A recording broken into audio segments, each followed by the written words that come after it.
পৃথিবীতে একটা জিনিস মনে রাখবা, বিনা পয়সায় কিছু হয় না। তুমি কিছু দিলে তারপরে তুমি কিছু পাবা। এটা সবচেয়ে আমাদের সবার মন খারাপ হয়ে যায়, আমাকে ডাকলো না কেন, আমাকে সম্মান দিল না কেন, আমাকে ট্যালেন্ট পুলে বৃত্তি দিল না কেন, কারণ তুমি ভালো একটা খাতা জমা দিতে পারো নাই। এই জন্যে আমি আবারও ব্যাক করি, আমি সোলায়মান সুখন। আমার কৈশোর পর্যন্ত 16-17 বছর পর্যন্ত ঈদে যদি আমি প্যান্ট নিতাম তাইলে আমার ভাই জামা নিতে পারবে, এইরকম পরিবার থেকে আমি উঠে আসছি। আমার বাবা ছিলেন আর্মির একজন সার্জেন্ট, যেটাকে আমরা হাবিলদার বলি। আমরা ছিলাম 5 ভাই বোন। সে অবস্থা থেকে আল্লাহর রহমতে এখন অনেক ভালো জায়গায় আছি। এই গল্পটা ছোট্ট করে একটু বলবো। আমি নর্মাল বিভিন্ন জায়গায় পড়াশোনা করছি। গাড়ির সিট বেল্ট কেমনে বাঁধতে হয় সেটা আমি আসলে 18 বছর পর্যন্ত জানতাম না। গাড়ির সিট বেল্ট এদিক থেকে টাইনাই না এদিকে বাঁধতে আমি জানতাম না। আমি জানতাম না ওই পারফিউমের নাম কি, এগুলো জানতাম না। এখন আমি একটা জিনিস জানতাম, একমাত্র জ্ঞান অর্জন করলে, একমাত্র পরীক্ষার রেজাল্ট গুলা ভালো করলে সামনে কোনো না কোনো ভাবে আমার জীবনে পরিবর্তন আসতে পারে। এখানে পরীক্ষার রেজাল্ট ভালো কার কার আমি আওয়াজ শুনতে চাই। 13 থেকে 19 আওয়াজ শুনতে চাই ভালো ছাত্রছাত্রীদের।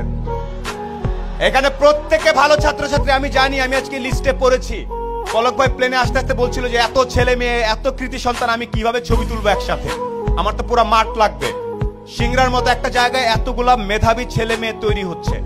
একটা সাজেশন তোমাদের সবার প্রতি, যারা তরুণ, এখানে যখনই চিন্তা করবা, এনি টাইম, তোমার বয়স 14, তুমি একভাবে চিন্তা করবা যে আমি, আমার বয়স 14, নিউ ইয়র্কের একটা 14 বছর, আমেরিকার একটা 14 বছরের ছেলের সাথে যদি আমি 1 ঘন্টা কথা বলি, ও জিতবে নাকি আমি জিতবো, এই স্টাইলে যদি যেতে পারো তাইলে তুমি একটা কিছু হওয়ার চান্স থাকে। না, অনেক আগে বলতে পারবো না ভাই, কেন, আমেরিকার ছেলেটা কি দেখে, ও যা দেখে তুমিও তাই দেখো। ইন্টারনেট আছে না, আমি তোমাদের শেখ কামাল ডিজিটাল ল্যাব দেখে আসছি। আমি জানি এই আমতলা ইন্টারনেটের কারণে ছেলে পেলে এসে বসে বসে কাজ করে, আমি জানি এটা।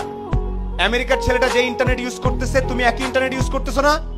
কে কে আওয়াজ? না ভাইয়া, আমি তো ইন্টারনেটে খালি গান দেখি আর একটু ফেসবুক করি, তাইলে হবে না।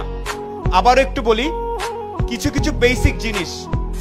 আজকে এই প্রোগ্রাম নাচা গানা শেষ হয়ে সবাই চলে যাওয়ার পরে বাসায় যাবা, শাওয়ার নিয়ে ঘুমানোর আগে একটু দাঁড়ায় বলবা, একটা লোক আসছিল কালো করে, ভাঙ্গাচোরা, দেখা তো খুব একটা ভালো মনে হলো না, বাট উনি একটা কথা বলছে, আমি যদি নিজেকে পৃথিবীর যে কোনো মহাদেশের 14-15 বছর একটা ছেলে বা মেয়ের সাথে সমান সমান দাঁড়ায় 1 ঘন্টা কথা বলার মতো ক্যাপাসিটি না থাকে, তাহলে আমি আর অনেক পিছায় আছি।